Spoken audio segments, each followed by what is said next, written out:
আমাৰ আহোমসকলৰ যিসকল পিতৃপুৰুষ উপৰিপুৰুষক সোঁৱৰা এটা বিশেষ দিন মেডাম মেফি আৰু তাই যুৱ ছাত্ৰ পৰিষদে নামটি দল যি ঐতিহাসিক দল এই দলৰ প্ৰাংগণত মেডাম মেফি উদযাপন কৰিছে। ইয়ালৈ আহিলোঁ আৰু অন্যান্য স্থানলৈও যাম আৰু মই এটাই কথা ভাবোঁ যে আহোমসকলে যেনেকৈ গোটেই অসমৰ বিভিন্ন জাতি জনগোষ্ঠীক সামৰি বৃহৎ অসমীয়া জাতি গঠন কৰিছিল আৰু সকলোকে লৈ অসমখন আগুৱাই নিছিল, সেই আদৰ্শই সকলোৱে ল'ব লাগিব আৰু এটা পৰিচয় হ'ব লাগিব যে আমি অসমীয়া। আৰু তাৰ নেতৃত্ব সেই সময়ত চাউলুং চুকাফাই গ্ৰহণ কৰিছিল আৰু দিছিল। তেখেতে নেতৃত্ব লৈ 600 বছৰ অসমৰ উন্নয়নৰ কাৰণে সেই আহোমক এটা সুবিধা প্ৰদান কৰিছিল। আৰু আহোম বুলি কওঁতে আহোমসকলে কিন্তু যোগ্যতাৰ ভিত্তিতেই বিভিন্নজনক ৰাজকাৰ্যতো নিয়োজিত কৰিছিল।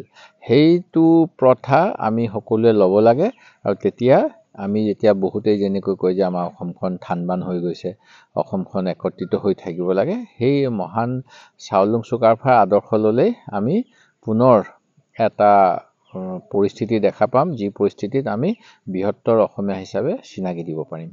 আমি এতিয়া এটা কথালৈ গৰ্ব কৰিছোঁ যে আহোমৰ যি মৈদামথলী সেয়া বিশ্ব ঐতিহ্য ক্ষেত্ৰ হ'ব। কিন্তু আৰু অসমৰ বহুত প্ৰাচীন কীৰ্তিচিহ্ন আছে, যিসমূহৰ প্ৰতি যদি অৱহেলা কৰোঁ নিজৰ ইতিহাস আৰু স্থানীয় পৰিচয়সমূহ বিলুপ্ত হ'ব। কাৰণ আমাৰ প্ৰতিটো অঞ্চলৰে বিশেষত্ব আছিলে আৰু প্ৰতিটো অঞ্চলৰে সেই পুৰণা ইতিহাসৰ লগত এটা সম্পৰ্ক আছিল। সেই গতিকে আমি অকল এটা স্থানক গুৰুত্ব দিলে নহ'ব, আমি অসমৰ বিভিন্ন স্থানত সিঁচৰিত প্ৰাচীন ঐতিহাসিক কীৰ্তিচিহ্ন সমলসমূহকো সমানেই গুৰুত্ব দিব লাগিব। তাৰ বাবে চৰকাৰে যি আমাৰ বিভাগ আছে, পুৰাতত্ব বিভাগ বা আমাৰ পৰ্যটন বিভাগ, এই সকলোবিলাককে অধিক পুঁজি আবণ্টন কৰিব লাগিব। পুঁজি হ্ৰাস কৰিলে নহ'ব। সেই গতিকে আমি পুঁজি আৰু অধিক আবণ্টন বিচাৰোঁ, যাতে আমাৰ ইয়ালৈ পৰ্যটনো বৃদ্ধি পায় আৰু কীৰ্তিচিহ্নসমূহ সংৰক্ষিত হৈ সেই অঞ্চলত বসবাস কৰা যিসকল এটা সময়ত ৰজাই ইয়াতে স্থাপনা কৰিছিল, তেখেতসকলক সেই কীৰ্তি বা সেই ঐতিহ্য বহনকাৰী বৰ্তমান যি পুৰুষসকল, উত্তৰ পুৰুষ, তেওঁলোকে চিনাকি দিব পাৰে। মই পৰামৰ্শ কৰিম চৰকাৰৰ লগত, বিধানসভাত আলোচনা কৰিম এইবিলাক বিষয় লৈ। কিন্তু এটা অসুবিধা হৈছে যে 26 চনলৈকে এই সমষ্টিটোৰ কাম কাজখিনি প্ৰদীপ হাজৰিকা ডাঙৰীয়াই কৰিবনে মই কাম কৰিম, এই কথাখিনি থিৰাং হোৱা নাই। আৰু মই প্ৰকৃততে 26 চনলৈকে নাজিৰা সমষ্টিত প্ৰতিনিধিত্ব কৰিছোঁ। 26 চনৰ পিছতহে মোক আমগুৰিৰ দায়িত্ব দিব। তথাপিতো মই এতিয়াৰ পৰাই এই অঞ্চলটো মোৰ সমষ্টিৰ অন্তৰ্ভুক্ত যিহেতু হ'ল চৰকাৰীভাৱে, কিন্তু পুঁজিৰ ক্ষেত্ৰত মোক অকণমান চৰকাৰে ইয়াত কাম কৰিবলৈ সুবিধা দিয়া নাই।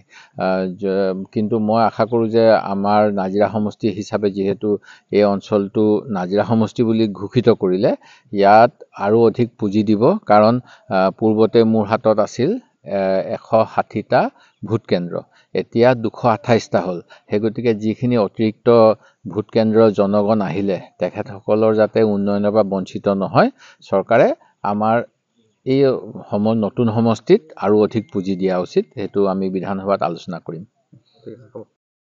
হয়, আচ্ছা, আজি সদুতাই যুৱ ছাত্ৰ পৰিষদৰ নামটি আঞ্চলিক সমিতিৰ উদ্যোগত আৰু নামটি দল তাই শিক্ষা সাংস্কৃতিক বিকাশ কেন্দ্ৰৰ সহযোগত অনুষ্ঠিত আজি আমাৰ মেডাম মেফিৰ এটা পবিত্ৰ দিৱস। আমাৰ প্ৰবীণ পুত্ৰসকলক আমি শ্ৰদ্ধা জনাওঁ।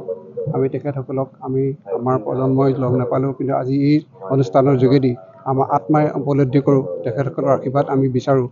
সেয়েহে আজি নামটি দল প্ৰাংগণত উপস্থিত হৈছোঁহি, বহুত ভাল লাগিছে। আজি এই অঞ্চলৰ পৰাই সমূহ অসমবাসী ৰাজ্যলৈ এই পবিত্ৰ দিনটোত চাউলুং চুকাফাৰ আদৰ্শৰে, আমাৰ প্ৰবীণ পুত্ৰসকলৰ আদৰ্শৰে যাতে সম্প্ৰীতি এনাজৰীয়ে সদৌ অসম ৰাইজসকল বান্ধ খাই থাকে, ইয়াৰ পৰাই মই অসমবাসী ৰাইজলৈ এটা বাৰ্তা প্ৰেৰণ কৰিছোঁ। আমাৰ যাতে প্ৰবীণ পুত্ৰসকলৰ আশীৰ্বাদ আমি সাৰোগত কৰি সদুতাই যুৱ ছাত্ৰ পৰিষদৰ উদ্যোগত এই অঞ্চলৰ সহযোগত যি অনুষ্ঠিত এই পবিত্ৰ দিনটোত আমি অসমবাসীলৈ আহ্বান জনাইছোঁ। শান্তি সম্প্ৰীতি সদায় অটুট থাকে, তাৰে আমি আহ্বান জনাইছোঁ। হয়, আমি চৰকাৰলৈ আমাৰ বিনম্ৰ অনুৰোধ জনাইছোঁ। আমাৰ অকল এই নামটি অঞ্চলেই নহয়, সমগ্ৰ অসমত যিমানবিলাক পুৰণি কীৰ্তিচিহ্ন পৰি আছে, আৰু সেইসকলক আমি মানে পুংখানুপুংখভাৱে অধ্যয়ন কৰি মানে আপোনাৰ বিজ্ঞান ভিত্তিত অধ্যয়ন কৰি সেইবিলাকৰ সংৰক্ষণটো বিচাৰোঁ। আৰু সেইবিলাকৰ যেনেকৈ আমাৰ পুলিন পুথাৰসকলে স্বৰ্গদেউ মহাৰজাসকলে যেনেকৈ সেইবিলাক সুৰক্ষিত কৰি ৰাখিছিলে, তেনেদৰে আমাক এই সম্পত্তিবিলাক এই সম্পদবিলাক আমাক সুৰক্ষিত ৰাখিব লাগিব। আৰু সেইখিনি যাতে আমাক জাতক জিলিকা হৈ থাকিব লাগিব। বাহিৰৰ পৰ্যটকে আহিলে গম পাব লাগিব যে আজি 600 বছৰ গৌৰৱোজ্জ্বল ইতিহাস থকা এই জাতিটোৱে যে ইয়াত শাসন কৰি গৈছিলে, এই জাতিটোৱে 600 বছৰ শাসন কৰা ইয়াৰ কীৰ্তিচিহ্নবিলাকে ইয়াক প্ৰমাণ কৰিব। আমি 10 বাৰ মুখেৰে কথা থকাৰ প্ৰয়োজন নহয়। এই কীৰ্তিচিহ্নবিলাকক যে আমি সংৰক্ষণ কৰোঁ, চৰকাৰে যদি উপযুক্তভাৱে সংৰক্ষণ কৰি ৰাখে, এই অঞ্চলৰ অসমবাসীয়ে যে আজি 600 বছৰ ৰাজত্ব কৰা গৌৰৱোজ্জ্বল ইতিহাসৰ ইয়াৰ প্ৰতিচ্ছবি ইয়াতে প্ৰতিফলিত হ'ব বুলি আহ্বান জনালোঁ। সেইকাৰণে চৰকাৰক যিকোনো প্ৰকাৰে হ'লেও আমাৰ এই অঞ্চলৰ লগতে আমাৰ অসমত যিমানবিলাক পুৰণি কীৰ্তিচিহ্ন পৰি আছে, সেইবিলাকক উপযুক্তভাৱে সংৰক্ষণ কৰিবৰ কাৰণে আহ্বান জনাইছোঁ।